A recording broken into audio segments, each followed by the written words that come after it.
குழித்துறையில் கனிமவள lorry மோதி 6ஆம் வகுப்பு மாணவி பலி. கன்னியாகுமரி மாவட்டம் அதன்கோடு மணக்காலை பகுதியைச் சேர்ந்தவர் வினு. இவர் அசாம் மாநிலத்தில் இராணுவ வீரராக பணிபுரிந்து வருகிறார். இவருக்கு சசிகலா என்ற மனைவியும், விஷால் வயது 14 என்ற மகனும், விசாகா வயது 12 என்ற மகளும் உண்டு.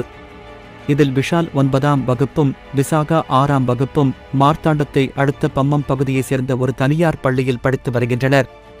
இவர்கள் இன்று குழித்துறை பகுதியில் தேசிய நெடுஞ்சாலையில் சென்று கொண்டிருந்த போது எதிரே அந்த வழியாக வேகமாக வந்த கனிமவள லாரி மோதியதில் தாய் மற்றும் 2 பிள்ளைகளும் தூக்கி வீசப்பட்டனர்.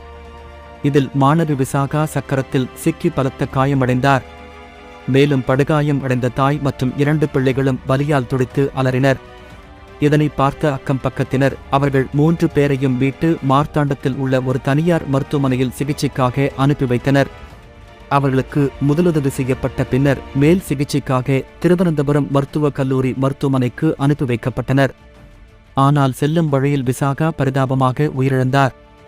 மேலும் தாய் மற்றும் மகனுக்கு திருவனந்தபுரத்தில் உள்ள ஒரு தனியார் மருத்துவமனையில் சிகிச்சை அளிக்கப்பட்டு வருகிறது. இந்நிலையில் விபத்து ஏற்படுத்திய கனிமவள லாரி ஓட்டுநர் அங்கிருந்து தப்பி ஓடிவிட்டார்.